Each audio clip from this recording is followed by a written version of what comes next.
الله وبركاته. نحمده ونصلي على رسوله الكريم، أما بعد. فأعوذ بالله من الشيطان الرجيم. بسم الله الرحمن الرحيم. يا أيها الذين آمنوا لا تتبعوا خطوات الشيطان ومن يتبع خطوات الشيطان فإنه يأمر بالفحشاء والمنكر. صدق الله العظيم. معزز سامعین کرام، میں نے آپ حضرات کے سامنے قرآن مقدس کی ایک آیت تلاوت کی ہے جس میں رب ذوالجلال کا ارشاد ہے کہ ایمان والو شیطان کے نقش قدم پر مت چلو. جو شخص شیطان کے نقش قدم پر چلتا ہے وہ اس کو بے حیائی اور برے کاموں کا حکم دیتا ہے. ملت اسلامیہ کے جیادو، آج کے اس محفل میں اور آج کے اس اجلاس میں میری تقریر کا موضوع آج کا بگڑا ہوا معاشرہ اور ہمارے ذمہ داریاں ہیں. بارگاہ حصے میں دعا کیجیے کہ خالق کائنات مجھے صحیح بات کہنے اور پورے امت مسلمہ کو اس پر عمل کرنے کی توفیق عطا فرمائے.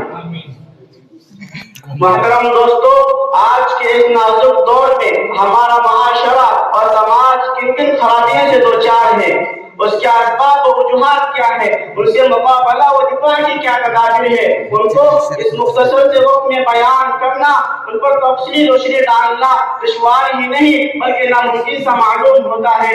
لیکن سرسبز دور حاضر میں بعض شدید فتنوں کا اجمالا اور بعض کا تفصیلا ذکر کرنا مناسب سمجھتا ہوں.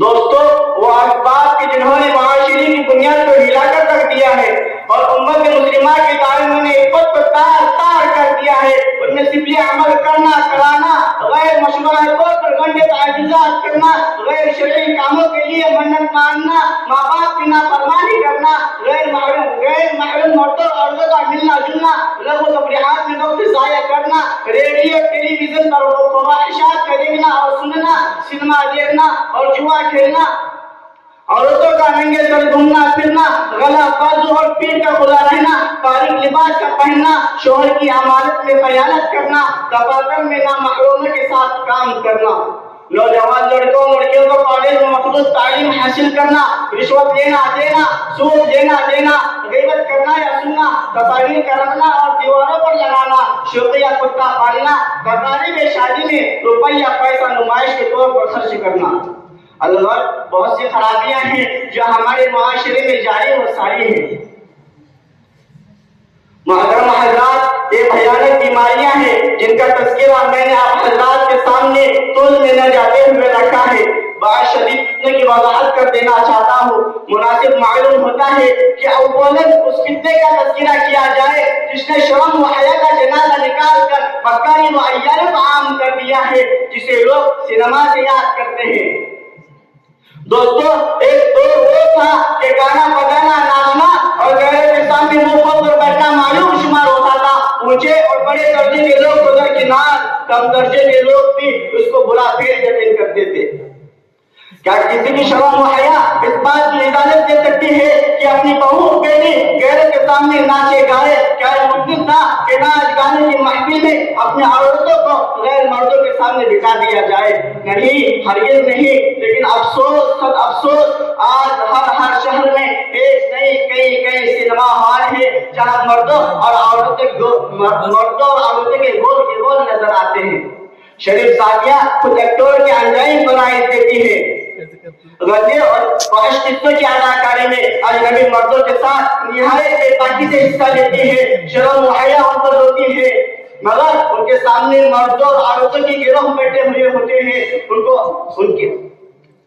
مردوں اور عورتوں کی گروہ بیٹھے ہوئے ہوتے ہیں اور ان پر خوب کے کہاں لگا کر ان کو خوب داد دیتے ہیں اور اپنی تہذیب کا مذاق اڑاتے ہیں.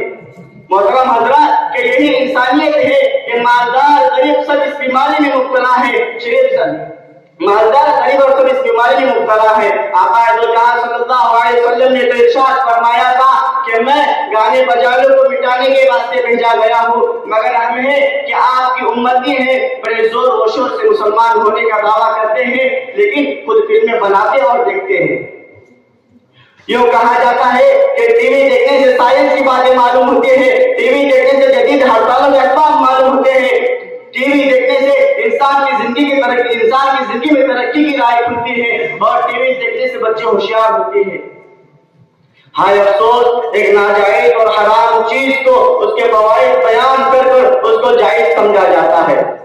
محترم حضرات، جو فوائد کو میں نے آپ حضرات کے سامنے شمار کیا ہے اس کو دوسری چیزوں کے ذریعے بھی حاصل کیا جا سکتا ہے، اخبار اور رسائل کے ذریعے بھی یہ سب باتیں معلوم ہو سکتی ہے، لیکن یاد رکھیے ٹیلی ویژن وہ خطرناک شے ہے جس کے ذریعے بچے، بوڑھے اور جوان کے اخلاق خراب ہوتے ہیں۔